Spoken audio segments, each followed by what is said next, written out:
Halo guys, kita ketemu lagi setelah pembahasan tentang CPU chips. Hari ini kita coba bahas tentang bus, atau buses.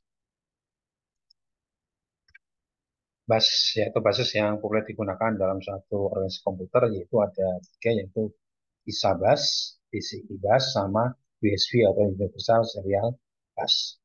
Yang terakhir ini saya yakin semua sudah cukup populer ya.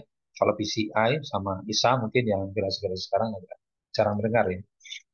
Oke, kita bahas satu persatu ya. ISABAS ya.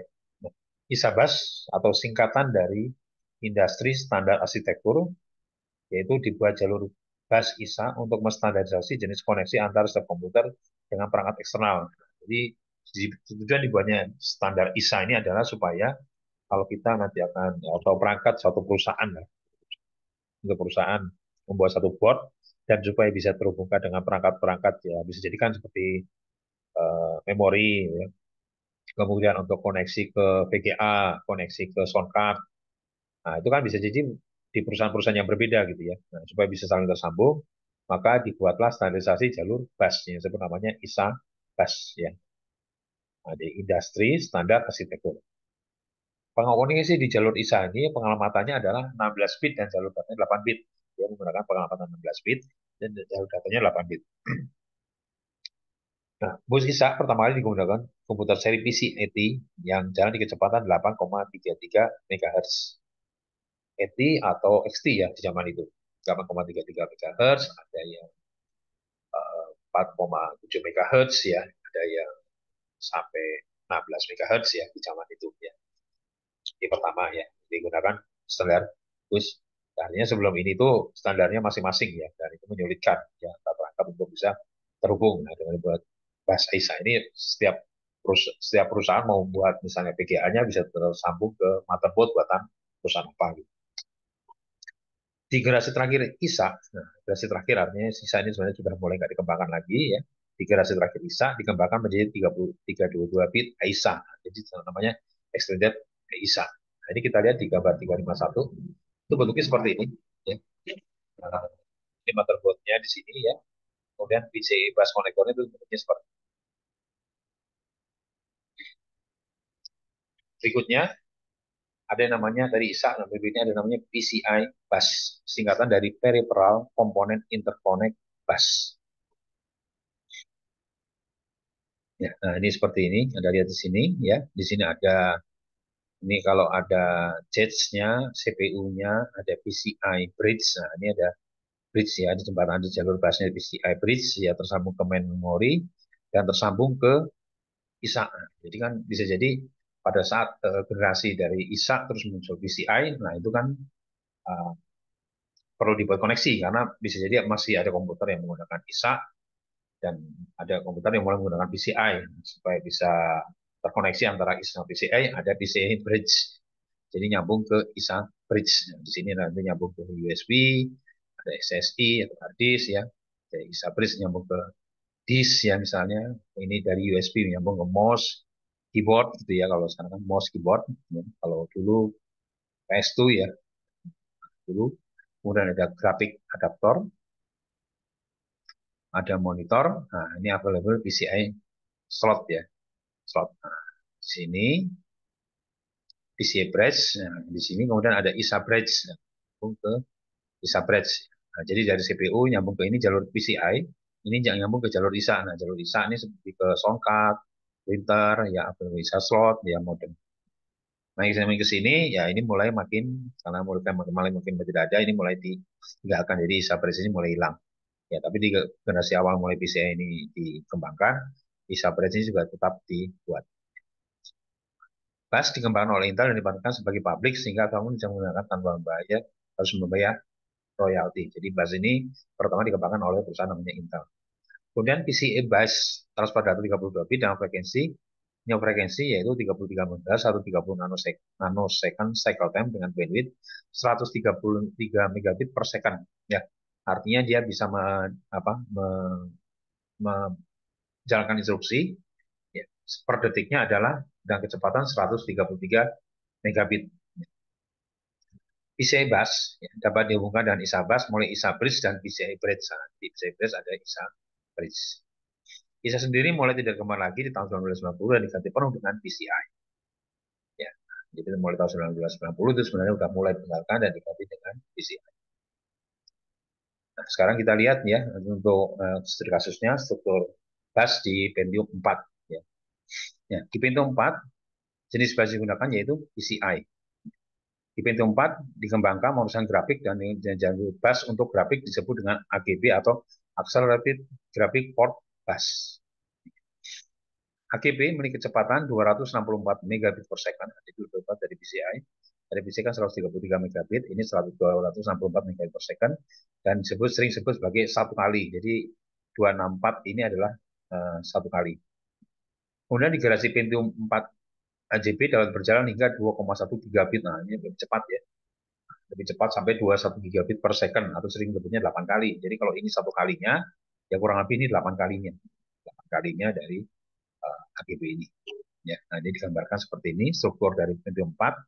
Ya, ada bridge, ada ini Pentiumnya, kemudian ada bridge chips nyambung ke main memory, nyambung ke grafik adaptor, nyambung ke monitor, mulai bridge chip ya, kemudian sini tersambung ke USB, SSI ya, SCSI ya, kemudian ATAPI controller. Nah, di sini USB itu nyambung ke mouse atau keyboard ya. Sekarang kan menggunakan mouse keyboard itu menggunakan jalur bus, kemudian jalur busnya USB, kemudian ada ATAPI controller untuk nyambung ke hard disk dan DVD drive. DVD drive sendiri sekarang juga sudah mulai berkurang ya, mulai tinggalkan ganti dengan hard drive saja atau hard disk saja. Ya, ini struktur dari Pentium 4. Ya, nah, jadi model implementasi dari tadi ISA PCI ya. Kita lihat di Pentium 4 sudah tidak ada ISA-nya lagi, dia menggunakan PCI. Berikutnya jalur bus yang juga sangat populer sampai saat ini terus digunakan, yaitu namanya USB atau Universal Serial Bus. Ya, sesuai namanya, berarti dia sifatnya jadi universal. Jadi USB dikembangkan dengan pertimbangan diinginkan suatu perangkat komunikasi yang yaitu satu, pengguna tidak harus mengatur saklar atau jumper pada papan atau perangkat. Dimana kalau di PCI itu tidak bisa seperti itu ya, harus di slot-slot diatur. Ya, tiap kalau ada jumper, pengguna tidak perlu membuka casing atau memasang perangkat I/O baru. Ya, nah, jadi nggak usah bongkar-bongkar, tinggal tancapkan saja. Hanya ada satu jenis kabel, baik untuk menghubungkan semua perangkat. Kabel bisa tersambung ke semua perangkat, jadi nggak harus kabel. Perangkat I/O harus mendapatkan daya dari kabel. I/O-nya dapat daya dari kabel tersebut, jadi nggak perlu tambah suplai tambahan. Di mana itu kalau di seri-seri sebelumnya kadang-kadang harus tambah suplai tambahan ya. Nah, kemudian bisa disambung sampai 127 perangkat dapat tempatnya ke satu komputer. Nah, jadi USB ini bisa tersambung ke 127 perangkat sekaligus. Sistem harus mendukung perangkat waktu nyata, misal suara telepon dan sebagainya. Bisa koneksi real time ya, kalau waktu nyata real time. Misal suara kan, tentunya harus real time ya. Satu juga. Perangkat harus dapat diinstal saat komputer sedang berjalan. Jadi dapat komputernya sedang berjalan bisa langsung terpasang. Ya, jadi nggak perlu dimatikan. Ya, beda dengan TCA ataupun ISA itu harus dimatikan. Kalau nggak dimatikan bisa terjadi konsleting ya. Tapi kalau di USB ini nggak perlu dimatikan, langsung kita flash disk kita sambungkan langsung main sambungkan aja gitu ya. Mouse kita sambungkan langsung kita sambungkan aja langsung dan langsung ke detect. Di mana itu tidak bisa dilakukan di bus yang seri sebelumnya. Jadi kalau mouse sebelumnya ya menggunakan jalur PCI atau jalur ISA. Nah itu nggak bisa langsung ke detect kalau main disambung ya. Harus dimatikan dulu supaya dia bisa ke baca. Tapi kalau USB, Anda punya mouse, komputernya udah jalan, tinggal disambung ke USB dan langsung ke baca. Ya, tidak perlukan ribet untuk menginstal perangkat baru, jadi langsung ke baca. Bus baru dan perangkat EU-nya harus murah. Nah, ini yang terakhir ya. Harus murah untuk diproduksi ya. Gimana juga bisa semua ini terpenuhi tapi bisa juga murah. Nah, ini maka dikembangkan satu namanya USB. Nah, USB sendiri kita lihat seperti apa. Ya, sebuah USB terhubung ke root hub yang dapat berarti terhubung semua perangkat seperti gambar tempat 52. Nah, jadi ada namanya root hub ya. Root hub ya. Root hub. Ya. Nah, seperti tampak di sini ya.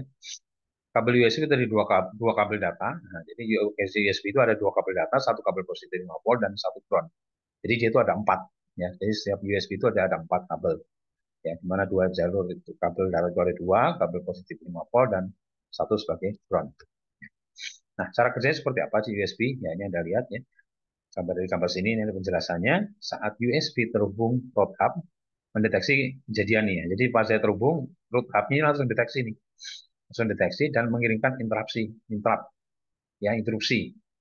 Nah, kemudian operasi sistem mencari perangkat ini dan menyediakan bandwidth yang dibutuhkan USB. Ya. Jadi begitu terbaca, terkirim interrupt, kemudian operasi sistem mencari ini perangkat yang USB dibaca ini apa. Nah, kemudian disediakan bandwidth. Bandwidth artinya jalur jalur data yang dibutuhkan untuk USB itu nanti bisa mengirim atau membaca data. Setelah bandwidth cukup, nah, operasi sistem menyediakan alamat yang unik di antara 1 sampai 127. Nah, di setting nih alamat untuk USB alamat berapa. Jadi alamat yang unik itu alamat yang memang tidak dipakai. Ya. Kemudian mengunduh alamat ini dan memasangkannya ke register. Dengan cara ini USB dapat dibantahkan saat aplikasi masih berjalan. Nah, prosesnya seperti ini. Jadi dia tidak berbeda dengan perangkat-perangkat sebelumnya ya, di mana dalam komunikasi itu kalau sebelumnya begitu terhubung langsung ngirim data ya, langsung ngirim data, nunggu sinyal gitu. Kalau ini enggak. Jadi dibentuk semacam namanya frame-frame ini ya. Ya, dibentuk frame ini ada frame 0, frame 1, frame 2, frame 3 gitu ya. Ada frame-frame ini.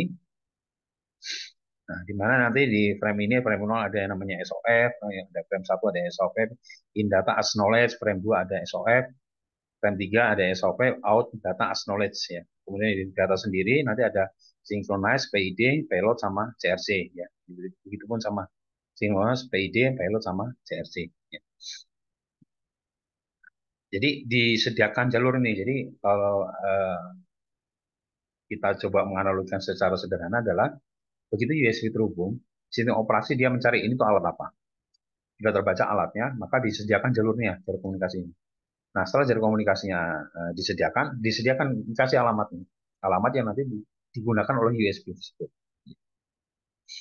Kemudian alamat tersebut dan juga dipasang ke register. Register ini maksudnya ada di memori, bisa di CPU, bisa di memori, bisa di memori ya. Dipasangkan tuh dia, dipasangkan si alamat tersebut. Nah, sehingga apa? Bisa langsung komunikasi. Jadi kalau dengan langsung ke alamat tersebut langsung nyambung ke USB gitu ya.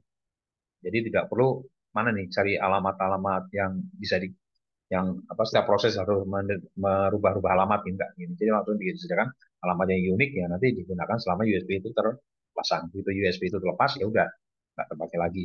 Seperti itu, ya. Nah, sehingga dengan demikian proses itu bisa menjadi cepat. Ya.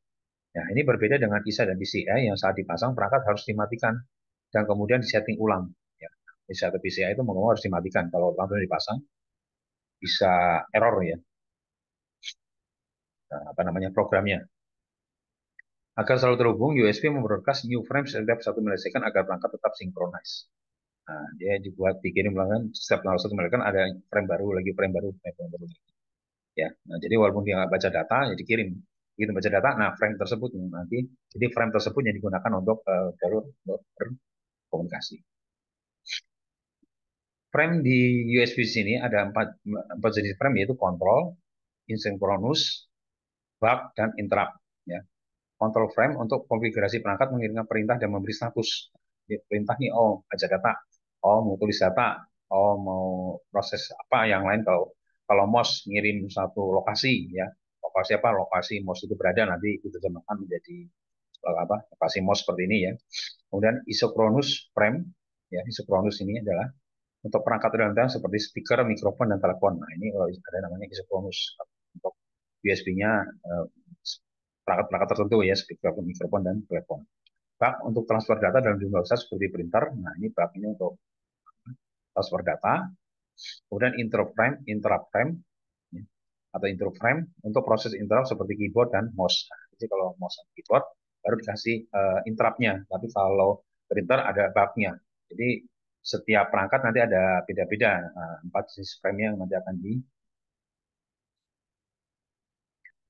Oke, itu pembahasan mengenai bass. Ya, nanti kita ngobrol lagi di video berikutnya. Terima kasih.